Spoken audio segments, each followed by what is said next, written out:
beaucoup. Bonjour à tous. Oui, on est très content d'être avec vous encore une fois. Oui, ce matin, j'avais sur le cœur de vous apporter un petit mot d'exhortation, témoignage. Alors voilà, je connaissais parfaitement cet appel de Jésus qui dit, et vous connaissez bien ce verset, « Venez à moi, vous tous qui êtes accablés sous le poids d'un lourd fardeau, et je vous donnerai du repos. Prenez mon joug sur vous, vous trouverez le repos pour vous-même. La charge que je vous impose est légère. » Matthieu 11, 28 à 30. Pourtant, je me suis usée à la tâche. Le joug sur moi n'était pas léger, car je portais ce que je n'étais pas supposée porter. Je voulais tout contrôler, trouver des solutions à tous les problèmes du monde. En quelque sorte, j'avais tendance à prendre la place de Dieu, et en particulier en ce qui concernait mes enfants. Je cherchais à pourvoir à tous leurs besoins, à répondre à toutes leurs prières, à leur montrer le chemin qu'ils devaient suivre, les délivrer de toutes les mauvaises passes.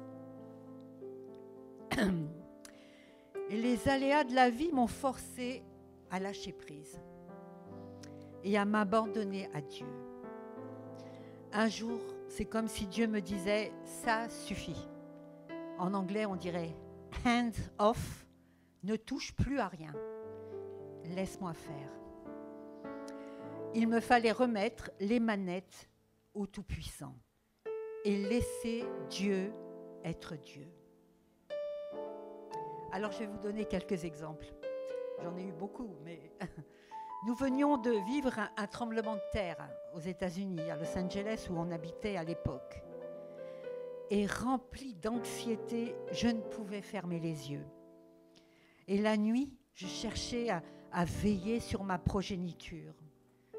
Alors une nuit ça va, 2 nuits ça va, mais à un moment, il faut bien fermer les yeux, quoi.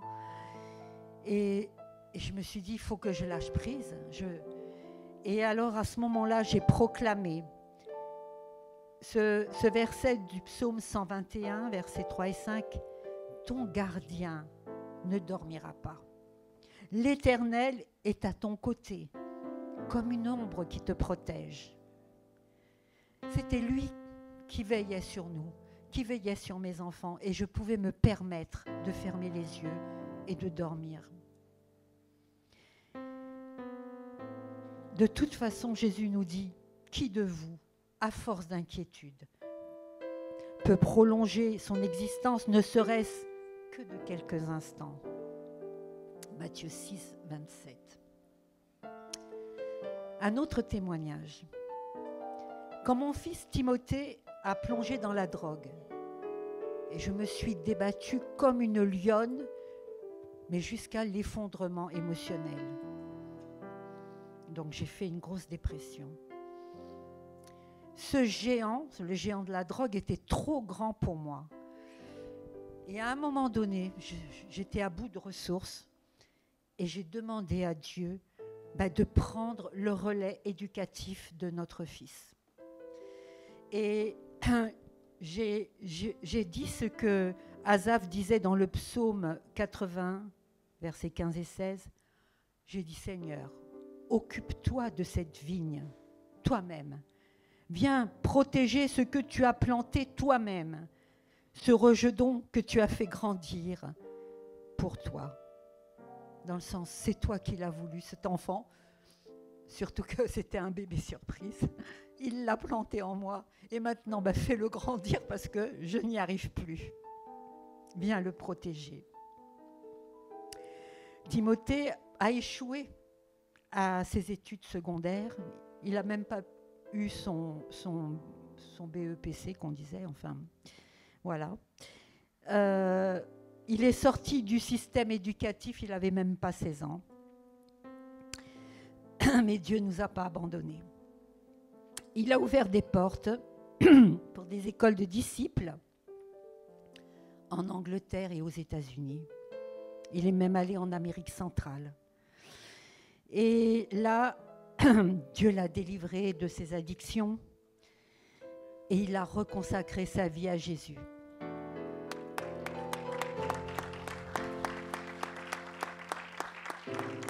Je dis reconsacré parce que enfant, il avait voulu prendre son baptême. Et là, il s'est fait rebaptiser une nouvelle fois pour se reconsacrer.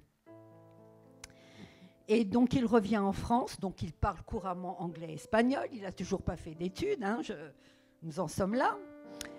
Et pourtant, il va obtenir tout de suite un travail dans un relais château en tant que serveur. On va le former, là, en quelques jours, au métier qui demande normalement un diplôme. Et puis, donc, après cela, il a décidé de prendre des cours du soir pour passer son bac, parce qu'il n'avait toujours pas son bac. Et c'est là qu'il rencontre Chimène, cette jeune femme du Centrafrique qui est là, qui étudie comme lui.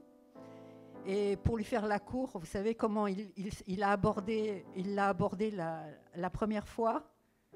Il est venu vers elle, il lui a dit « Est-ce que tu es chrétienne ?»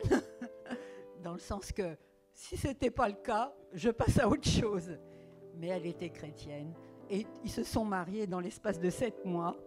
Et aujourd'hui, ils ont une magnifique famille.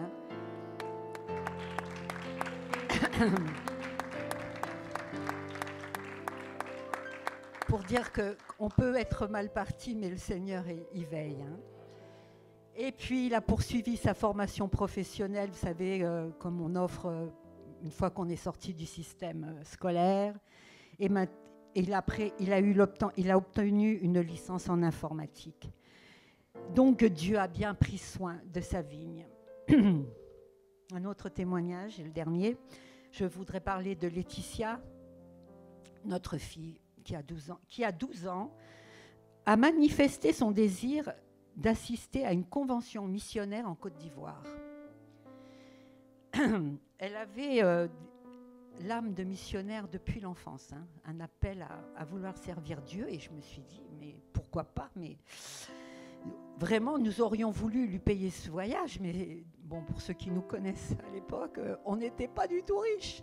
On n'avait pas les moyens de payer un tel voyage, et puis d'y aller toute seule, tout ça, c'était pas possible. Et puis, après, nous nous sommes rappelés que si nous, on voulait donner des bonnes choses à nos enfants, eh bien, que Dieu, lui, le désirait encore davantage. Et donc, nous avons dit à Laetitia de s'adresser elle-même à son Père Céleste. À 12 ans, elle est assez grande pour demander à Dieu de pourvoir à son voyage. Eh bien, c'est encore une fois un exemple où on a lâché prise, on n'a pas essayé de faire quelque chose absolument, mais de dire Dieu, tu peux le faire. Et donc, oui, parce que le Seigneur a dit dans Philippiens 4,19, « Mon Dieu subviendra pleinement à tous vos besoins. Il le fera selon sa glorieuse richesse qui se manifeste en Jésus-Christ. » Alors, dans les richesses du Seigneur, on est étonné parfois d'où elles proviennent. Alors, il a pourvu d'une façon surprenante. Il y avait un journal chrétien qui s'appelait COF5 à l'époque et qui promouvait cet événement. Et il offrait le voyage pour 2 personnes qui trouveraient un certain nombre d'abonnés à ce journal chrétien. Alors, elle a décidé avec sa tata spirituelle, c'est Evelyne, que quelques-uns peut-être connaissent, Evelyne, qui était elle aussi une missionnaire de cœur, eh bien d'essayer de trouver ses abonnés. Bon, c'est pas évident, hein, parce qu'il y en avait beaucoup qu'il fallait trouver. Mais voilà que des missionnaires qu'on connaissait, des amis de Nouvelle-Calédonie, ont eu à cœur de les aider. Et dans leur église, ils ont trouvé pratiquement toutes les inscriptions nécessaires. Et donc, le voyage leur a été offert à toutes les 2. Elles sont parties en Côte d'Ivoire pour suivre ce congrès missionnaire. Dieu a montré vraiment comment il n'est pas à bout de ressources.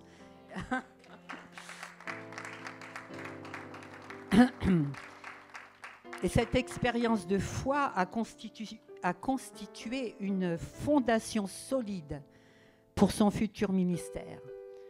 Bon, parce que depuis maintenant presque 20 ans, elle œuvre en Roumanie, parmi les orphelins, les enfants des rues et maintenant les femmes victimes du trafic sexuel. Et je peux vous dire qu'elle vit par la foi sans cesse. À Dieu soit la gloire.